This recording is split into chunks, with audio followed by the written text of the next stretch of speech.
I feel the All same. right. Um, all right. So I'm very excited to have you join us here today and talk to us about all sorts of questions related to electronics, right? And influences in digital plate therapy. And can you, before we get into all that, just can you give us a taste of what you do, who you are, just a touch, and then we'll have your whole full bio uh, posted down in either in link and people can contact you there. Yeah, absolutely. I'm Dr. Rachel Altvater. I want to say I'm really excited to be here. Thanks for having me. I love our time together. I love all of you who are here with us, and I hope that you get something that you're seeking or something that you need in our time together. But yes, I'm a licensed psychologist in Maryland, DC, and Virginia. I'm a registered play therapist supervisor. So I've obtained extra training and credentialing in specializing in play therapy for child mental health treatment. I always like to say I sprinkle myself everywhere. The background definitely aligns. I serve in various leadership roles. I supervise, as I mentioned. I own a group private practice in Maryland. We have 3 locations, and we offer virtual services. I specialize in digital play therapy, so it's specifically incorporating digital technologies in play therapy treatment. Ultimately, I always like to share this little tidbit, but ultimately, I learned as I was trying to figure out what I wanted to research for my doctoral dissertation that some kids were playing with. Well, let me back up. So I was trying to figure out what I wanted my topic to be for my dissertation. And I was mindlessly scrolling through social media one day, and there was a parent who had posted a status about their kid expressing excitement that they were playing with some, I refer to it as a traditional toy. So I don't remember if it was like dinosaurs or blocks or something along those lines, like a traditional type of toy you would think that a child would play with, a tangible toy. I thought, how come she's so like surprised that her child is playing with this traditional toy? At that time, I was learning to become a play therapist, and these were some of the staple toys that we were learning. That's what we're Yeah, supposed to be yeah. implementing. And so if there's a parent saying this is not typical for my child, I thought, how is this going to impact the field? So that ultimately sparked my interest. I ended up doing some research on what different play therapists were noticing, what kids were bringing in, what they were comfortable with, and that really sparked my passion and my expertise in incorporating digital technologies into sessions. So that might come up a little bit, but I always love to share that story because I think having like the what is it? Not the starter story, but like the introduction. People want to know the Oh background. yeah. That is the Yep. background for me, at least a small little snippet of it. But but yeah, I think that's a nice little nugget of some of what I do and who I am and where my interests lie.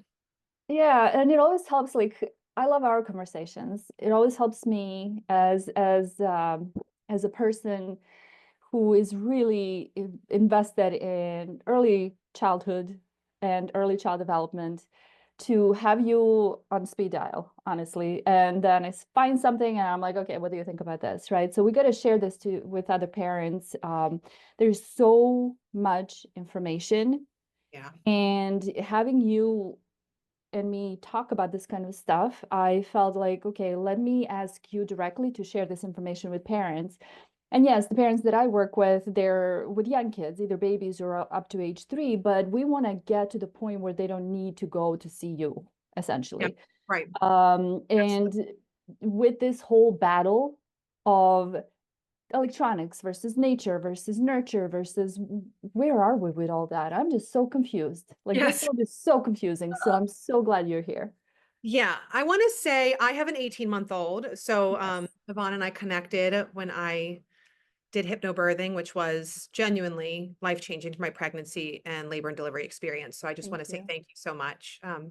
And so I think it's important to know context for those of you who are listening that I have a young child and am navigating these waters alongside everyone. So even as an expert, even as someone who's super comfortable with incorporating digital technologies into practice, with having technology at home, I still have been questioning myself. Even Yeah. though I'm confident, even though I know research and all the things, right? I am still a person. I am still a parent at the end of the day, and I still question. So I want to normalize that for everyone. It is Yeah. really, really hard to sift through everything that comes across our feeds, all of the content that we are consuming, whether that be in our own, digital technology interactions or just from the world, like just whatever messages people are giving to us. Everybody has a certain way that they want to do something, right? I'm speaking in very general Mhm. terms, but as a parent, as a new parent, or even if you have children and you're, a new parent yet again, right? And you're navigating just a new family context. Um, it is so hard to not question yourself. Humans Mhm. themselves to other people, right? And again, no matter how confident, no matter how much you know, you're still going to question yourself. So I just want to again normalize that and say that, even with the things that I'm sharing, like I always say, take what resonates and leave the rest. At the end of the Yes. day, what you want to do for your family is your choice. And I would imagine, I'd be surprised if not, but I'd imagine most, if not everyone who's here, I'm going to say everyone who's here, wants the best for your kids. You wouldn't be watching this. You Yeah, wouldn't be here. You wouldn't be seeking for out the sure. resources, right? Like you are well intentioned and we are figuring it out as we go along. So consume the information with an open mind Mhm. and make your own decisions from that information. I don't want you to feel pressured to make decisions. And I'm not talking about just here, I mean in general, right? But I know Yeah. that some of the messages might be conveyed here too of, okay, well, now I should do this or I shouldn't do that. Don't should all over the place, My right? favorite saying, right? It's Stop hard not shooting all over to. yourself. Yep. Exactly. Yes.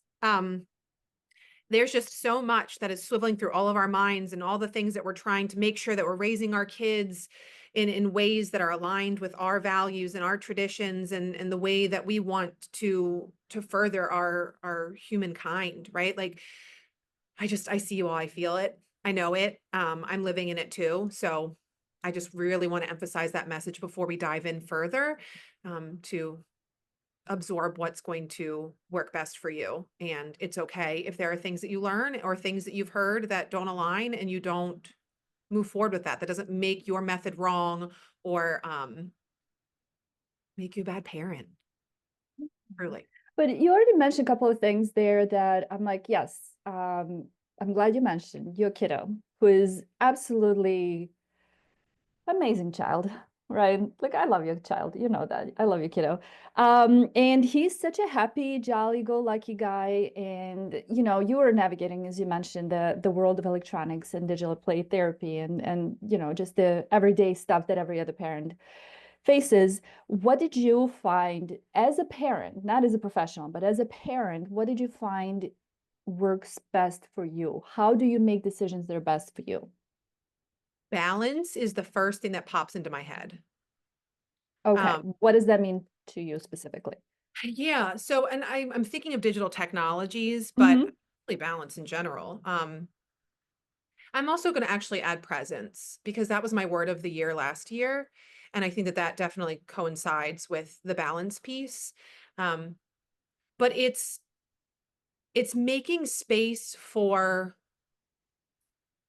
I'm trying to make it general, but like making space for anything that naturally transpires. And I know that's not really very specific. So I think it's better to use an example so it can be a little bit more specific. So we'll just stick with Yeah.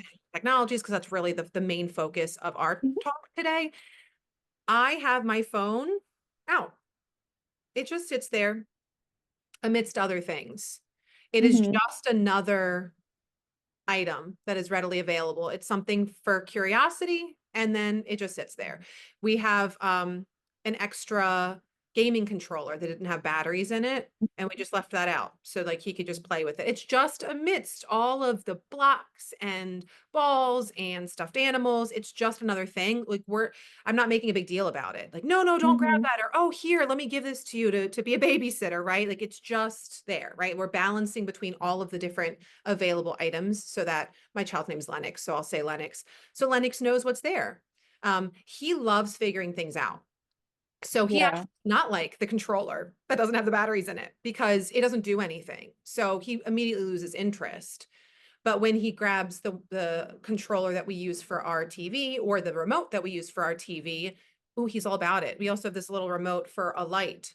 So he loves pressing the buttons. He'll like, and he knows which remote goes to which thing, and then he'll like look, and then he'll press it again and he'll look. Or for the like our TV, there was one time he like randomly pulled up some game and he doesn't seemingly know what he's doing. I don't know. I can't really Mhm.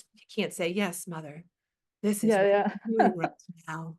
That's not, he's just kind of figuring it out. But it was interesting. He pulled up a game and then just like dropped the remote and like walked away. And I was like, Mhm. okay, you want me to play this game? I did play the Yep. game. Um, but then he came up and then he like just was moving the controller and then just saw like cause and effect, right? Like he's just Right. learned. So um I think when things are completely removed, it becomes like that red button. I actually have Hmm. a red button right here that says no. I feel like I should grab it. But and it's funny because it literally says no and it's a red button. It's like, don't press the red button. Kids are going to Oh, press the red button. They're they gonna press. have to. They have to. Oh, Don't trip over. Don't trip over. That's yes, exactly what they're exactly. doing. Yeah. But if the red button is just there and you're like, hey, it's there, just FYI, like it's just another thing here. If you want to press it, that's cool. And then he'll come and he'll press it and then he'll walk away. Um, Mhm. so I don't want to convey the message by like trying to shield him from things because I'm Mhm. unfamiliar or I'm scared or I have my own perspective about things. And then he starts to form ideas about it and then becomes more interested. For my little intrigued child, if I say no and I constantly pull things away, just developmentally, he's going to want to do it more and more and more and more. But if it's just another thing, it doesn't become this like brand big thing that like I'm trying to attain and let me actually start to now have a power trip and like I'm Yeah. gonna do this for you, get this, excuse me, get this from you at all costs. So I only say no when it comes to like safety related things for him. And I usually try to say danger versus no, although I do still Mhm. say no. Or there are some things where like it's a hard no, but most of the time, like if he wants to just explore, I let him explore. He gets it out of his system. He's done. Like he was for a couple weeks really was interested in all the cabinets, constantly opening the cabinets, looking at the things in there.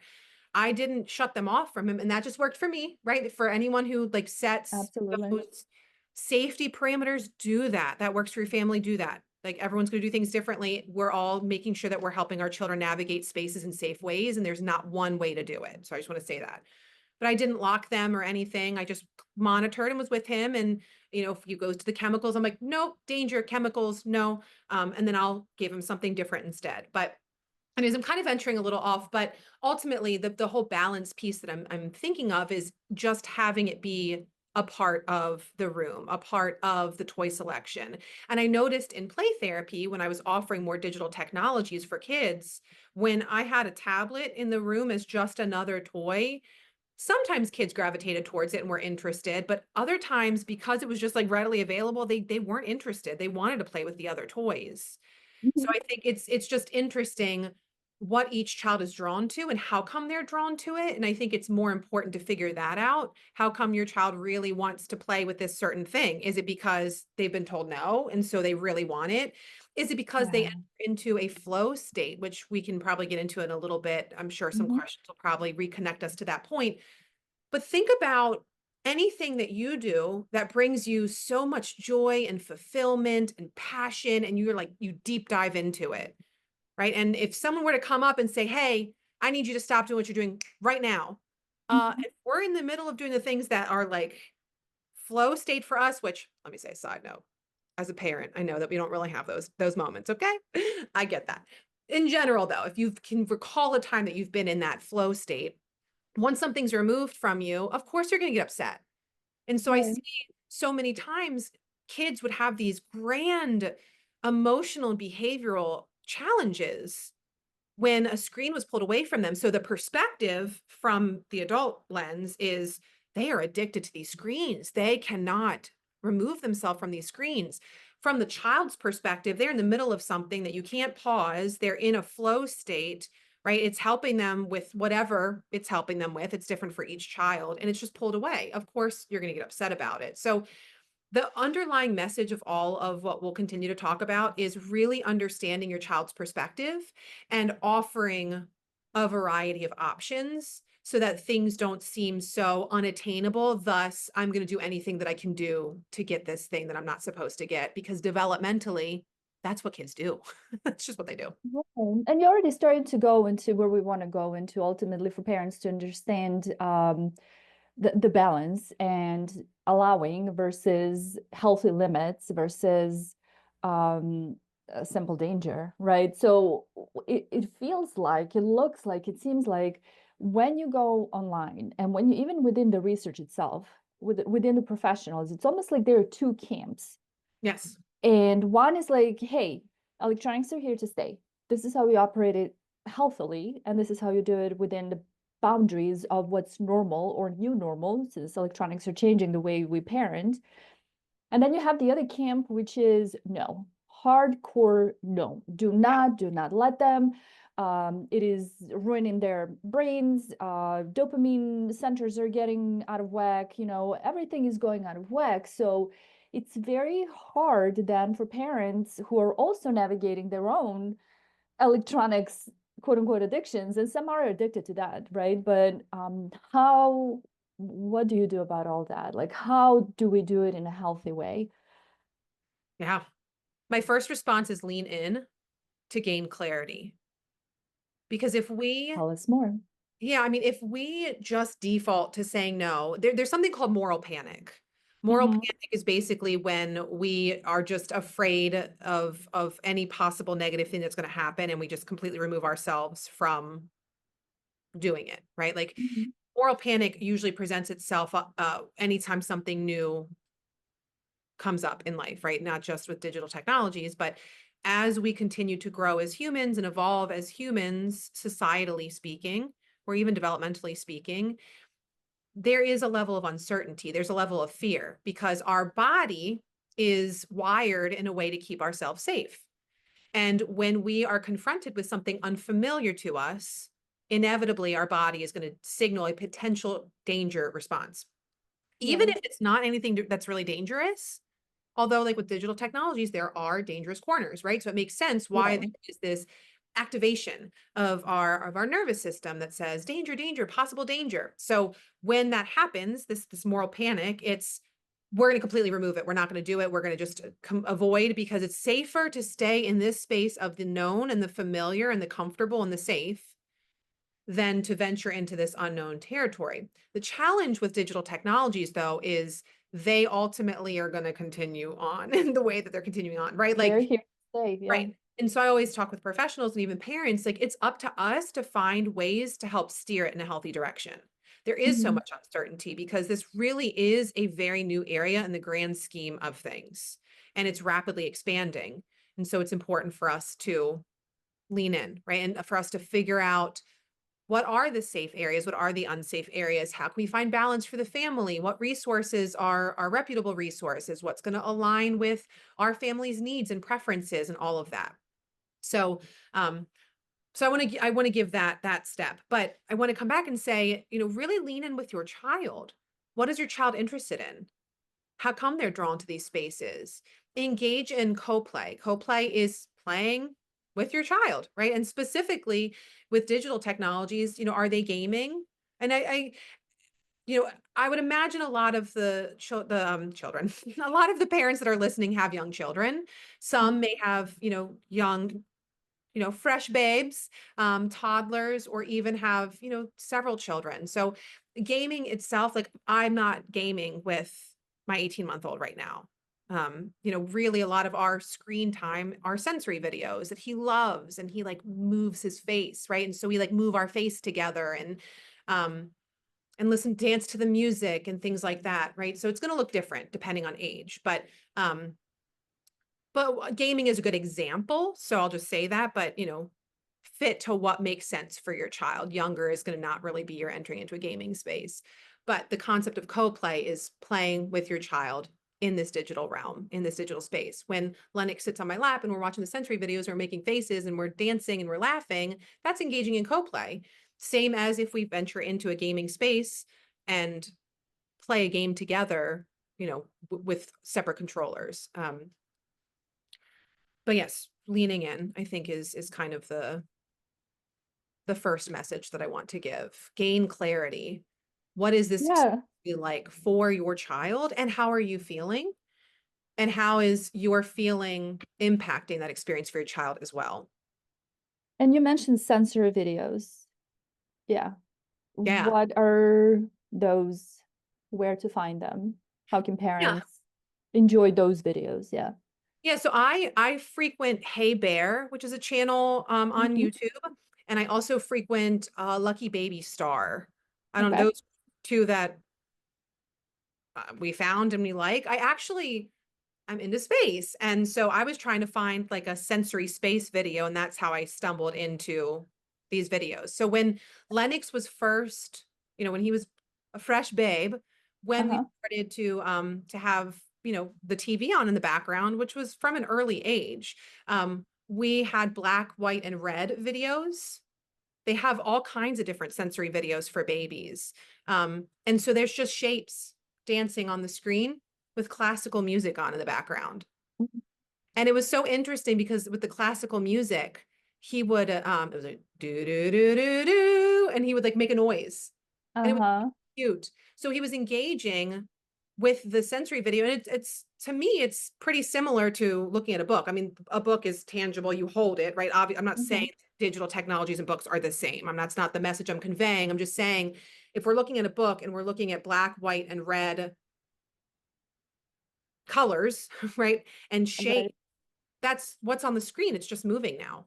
And there's music to it, right? So there's just added elements that aren't possible. I mean, there's a tactile stimulation with the book, right? And so he's not Mhm. getting the tactile stimulation, but then that's the balance, right? It's come back to the balance. So he had the books, he'd crinkle them, he'd play with them, he'd put them in his mouth. Babies learn through their senses. So they Mhm. need all these different sensory experiences: taste, touch, smell, sight. So sometimes he would play with the books, sometimes he would watch the sensory video. But then as he got a little bit older, then we started finding other sensory videos where it's more colorful, different songs, but still like it's just like calming, chill music, which I love, right? So if we're thinking about engaging in co-play with our kids, it is really regulating for me to listen to calming music. So now we have these images that are popping around the screen. Lennox is learning how to move his mouth and his face, and he's like tracking the different things.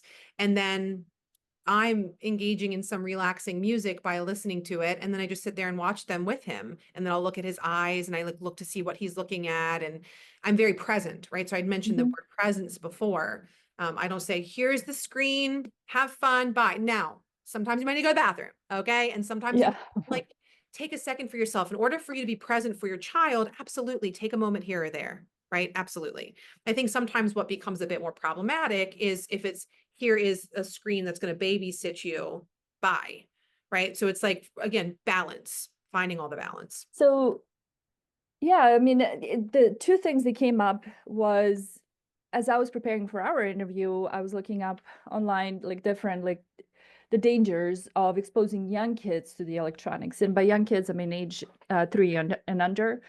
And again, there's that camp of like, do not give electronics, any kind of electronics for any kind of reason. Don't even have a TV on until age 2 and about. That's like at least age 2, but like the further along you wait, the better it is for their brain development.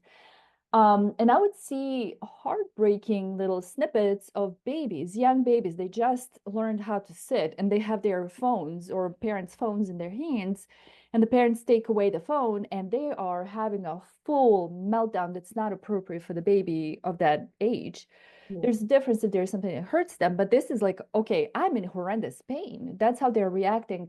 And you already you touched on that, like don't use electronics as babysitters. But what you're also introducing is that there is a different way that you can potentially introduce electronics. And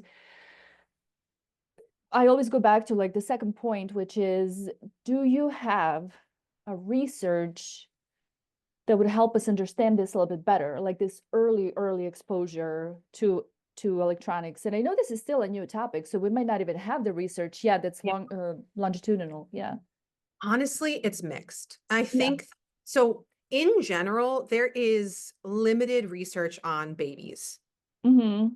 I mean, it's out there, right? It's out there in a variety of different, I'd say camps, but like in a variety of different topics. But in the grand scheme of things, in the whole body of literature, babies don't have, there's not as much understanding.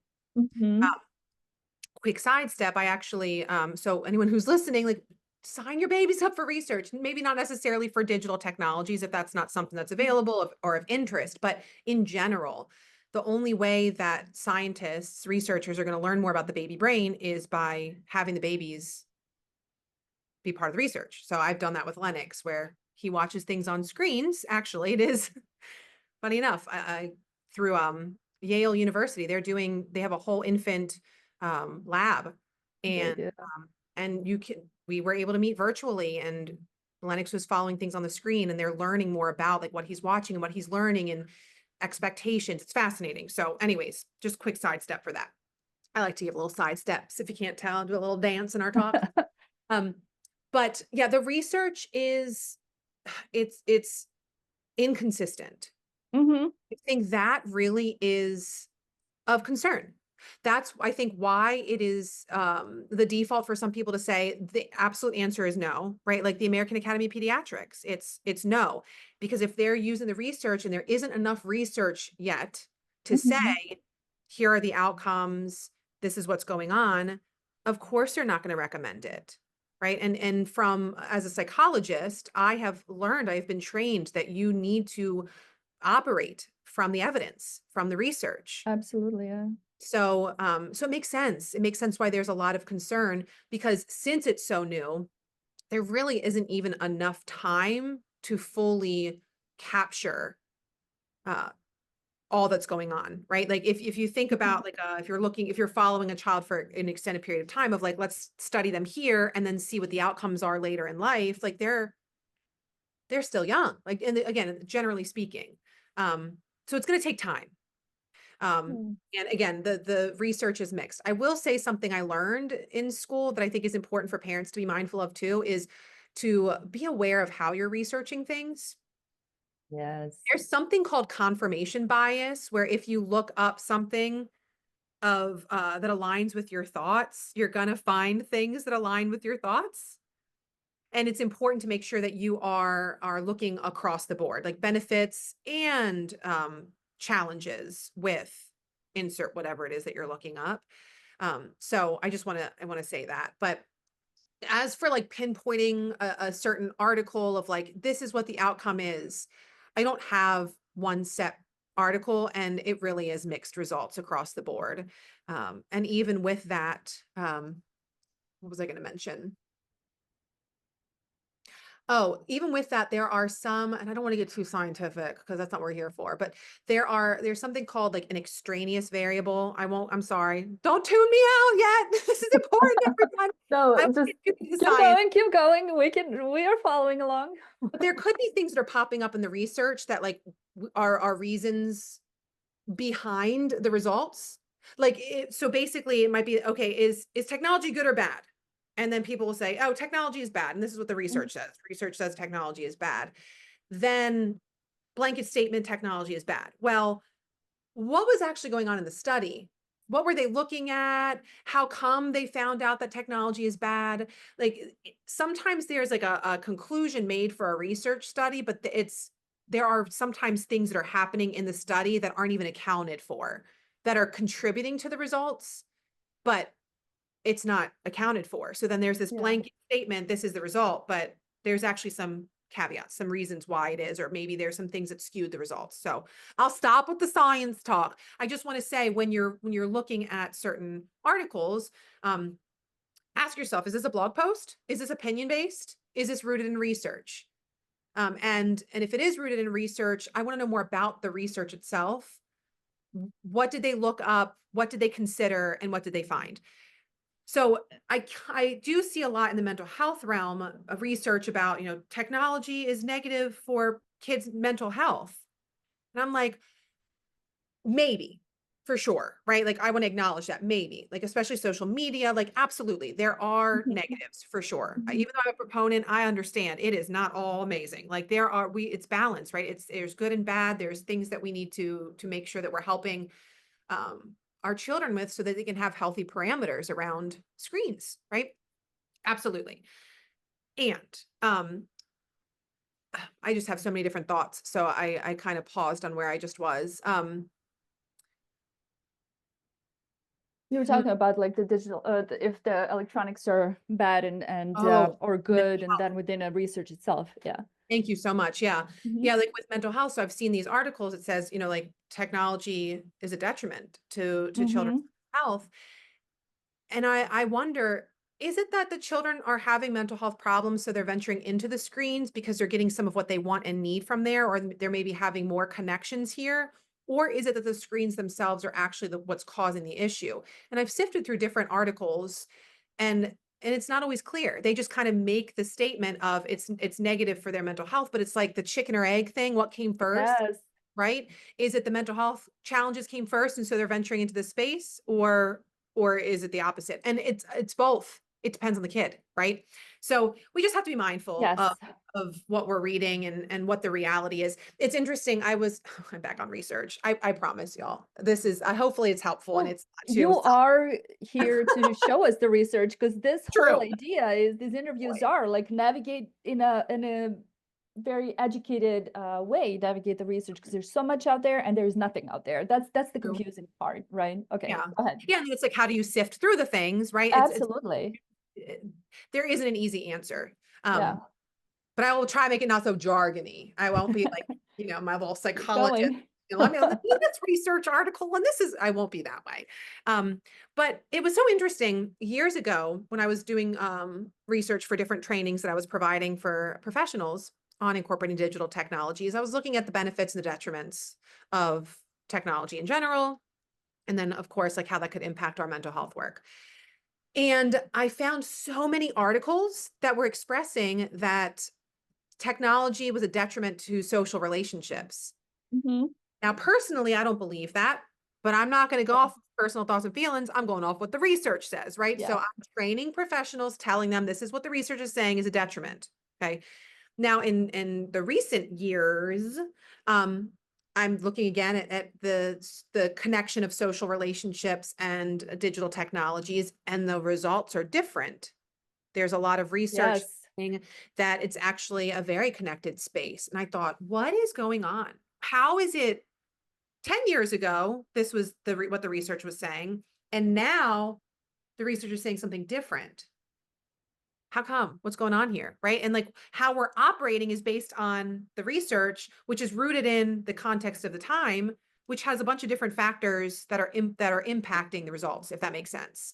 Um, so anyway, I'm like, what is this about? So I looked into the research even more, and I noticed that a lot of that research from like about 10 years ago or whatever was from the outside's perspective. It was an adult looking at a child on a screen and saying, my child is just glued to their screens. They're just like staring at their screen, right? If we think about it, it's a black mirror, right? So they're just staring Hmm. at a black mirror. And there was no true indication of what was going on. But now all this research was coming out saying it's a detriment to social relationships. It's so bad for their social health. Um and then so we proceed accordingly, right? We use all that. That's what I was just saying. We use all that information and then we proceed accordingly. It's the context of the time. We don't even think of the other factors at play. Like this is bad for social relationships. Kids need to get off screens. They're not playing with kids anymore, which is not true, but that was the perspective. The more recent research is in the screens. The more recent research is actually asking the people who are playing the games. There was a research study, super cool, where they used an EEG. It's like little different probes Hmm. on your head, and they had two people playing a game together in a different place. They couldn't actually talk. They both had these EEGs hooked up to their brains. They found out these people's brains sunk up.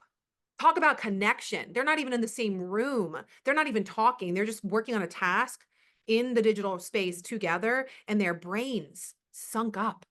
Like I'm getting chills. So then once you're actually really diving into what's truly happening in this space, you gain clarity. And that's why as a parent, it's so important to lean into your child's perspective. If we are looking at it from out here and from our own thoughts and feelings and how it was when we were a child and how we played, which is different than now, and we stay in that space, we are totally missing our child's experience.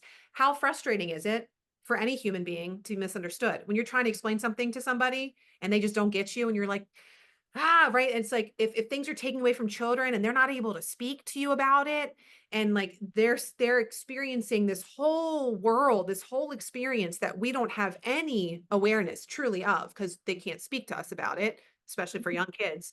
Of course, they're going to get upset. Right now, granted, they're back to balance. You don't want to just say, here's a screen. But what was going on the screen that was so intriguing to the baby?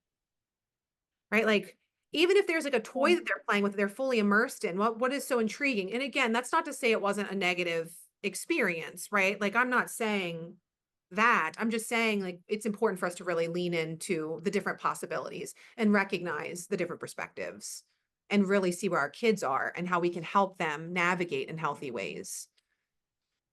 So when you work with kids, um, how do you find the path to connect with the core of a child through digital play? Like, how does that look like? I meet them where they are. So the core of play therapy, and I'll explain what that means. Yeah, like through the core of play therapy, it's having a child be able to speak their language, right? Kids lack the verbal abilities. If we're thinking developmentally, Mhm. they lack the verbal abilities to fully articulate and understand what's going on. Kids know what they're experiencing, but they don't know what they're experiencing. That Yeah. makes sense? They Yep. can see it and they're making sense of it. They're trying to come to terms with it, but they don't necessarily understand it. We see things from our adult lens and we understand it in a different way. Kids don't understand it the same way. So kids aren't going to come into therapy or even come to you as a parent and say, you know, insert whatever verbalization of something that's going on, right? They might, and as they get a little bit older, they might share some more, but they don't really have the words. Like I think a lot of times kids say, I don't know, I don't know. And Mhm. parents and adults think it's just an excuse. I think they really don't know what to say and how to say it.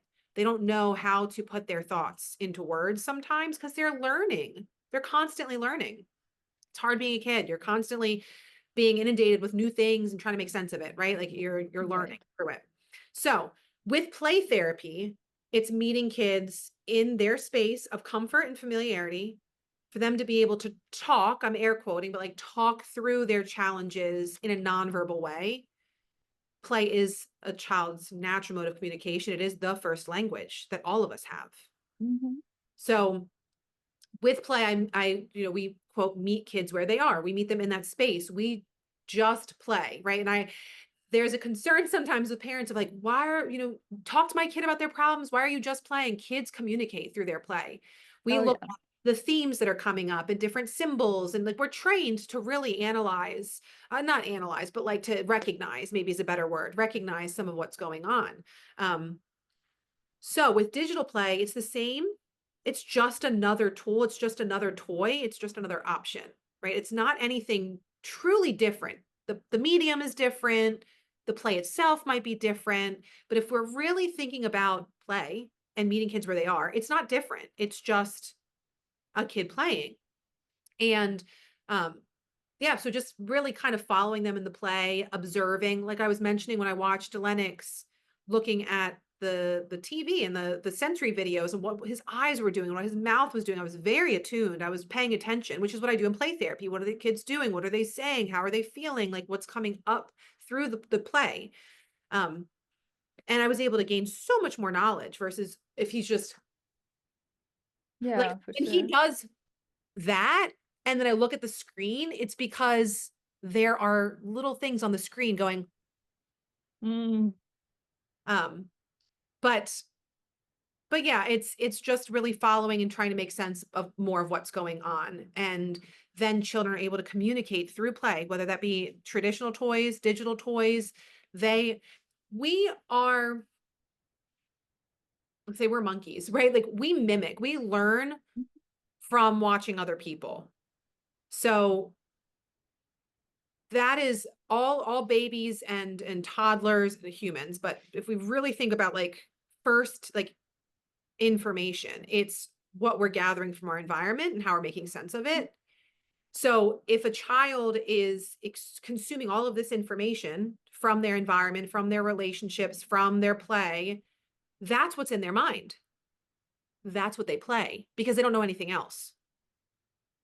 So inevitably things are going to come out in their play And a lot of times kids probably don't even really realize what they're telling you through Yeah. play because they're just mimicking and playing through and trying to make sense of what they've learned. It's similar to if I'm sipping this drink and keep sipping this drink. Well, Lennox would start, he would come up, he'd grab cups from wherever. I have like little toys in my office.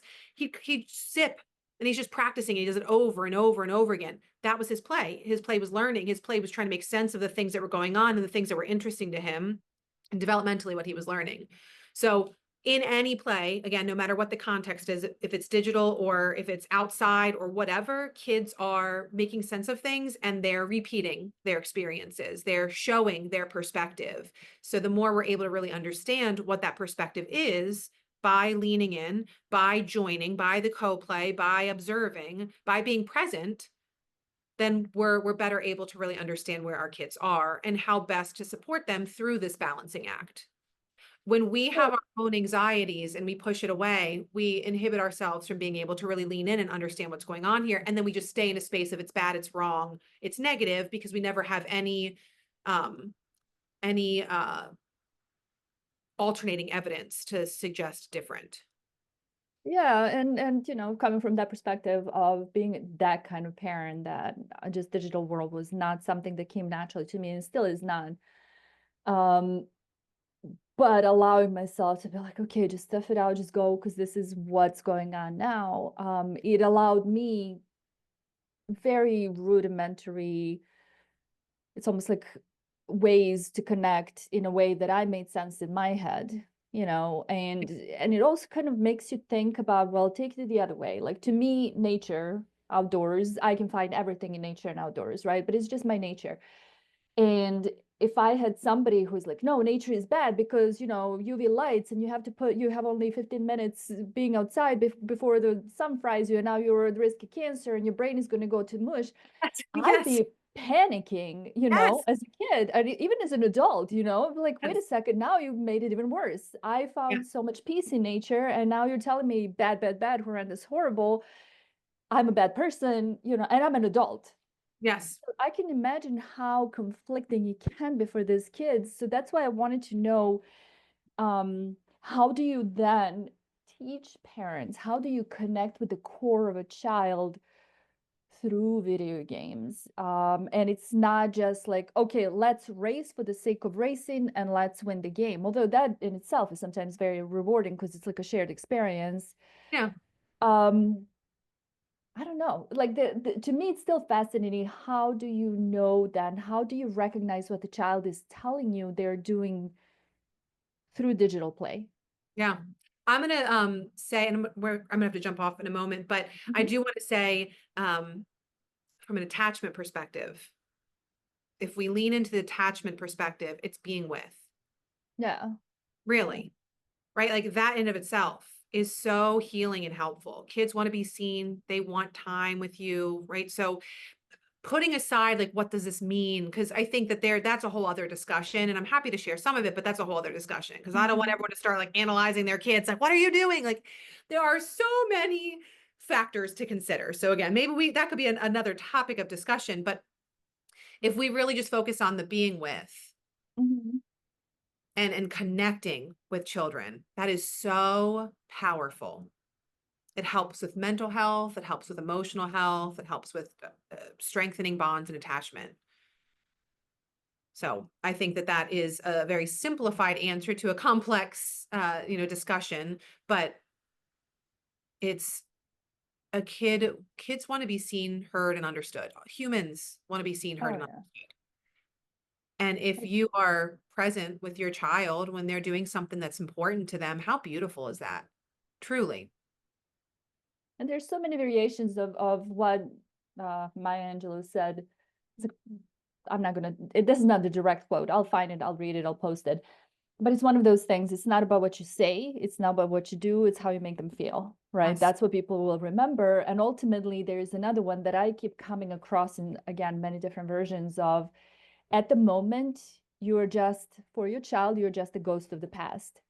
Wow. And it's kind of, this is what they're going to remember about you. So how are you locking this moment and this feeling for your child? Are you creating this anxiety? Are you playing with them? Are you meeting them where they need to be met. Yeah, this conversation can go on and on. Oh, And yes. yeah, but I know we're gonna wrap up here for now. I'm sure we're gonna come back and have you talk even more about this kind of stuff. It'd be helpful if Uh, people have questions to send them your way, and then maybe we can use those questions for future talks. That way, what you really want to get out of this, we can make sure that we're honing in on that. oh, absolutely. And I want to know then, and for all of us here, where can people find you? Yeah, I have what's called a beacons page, which ultimately is a website that just connects all my different socials, my practice, like just different ways that you can contact with me or see the things that I'm doing professionally. So it's beacons.ai/Doc Vader. And then and we'll make sure that you have the links for easy access. And then I am planning on starting a parent coaching business in this exact realm. I've kind of started some of the groundwork, the foundationals, but as I mentioned, balance is so important to me. And I know that I tend to lean into work as a passion area for me, and I want to be present for Lennox. So I practice what I preach, and I'm finding the balance. So as of now, it is an Instagram account that I will become much more frequent and active in. But for now, it's just kind of the start, the foundation. It's Digital Playroom. So you can follow me there. And then as I continue to create and expand a coaching business, then you can get more information from there. Yeah, and we'll post all this. I'll plug it down below the video. And your practice is, Yes, it's Creative Psychological Health Services. As I mentioned, we have three locations. One is in Catonsville, which in Maryland is Baltimore County. One is in Frederick, and then one is in Columbia, which is Howard County. And then we provide virtual services. So ultimately, right now we're primarily in Maryland. There are a couple providers who are licensed in other states and are able to provide some therapy in other states. But for now, it's primarily Maryland.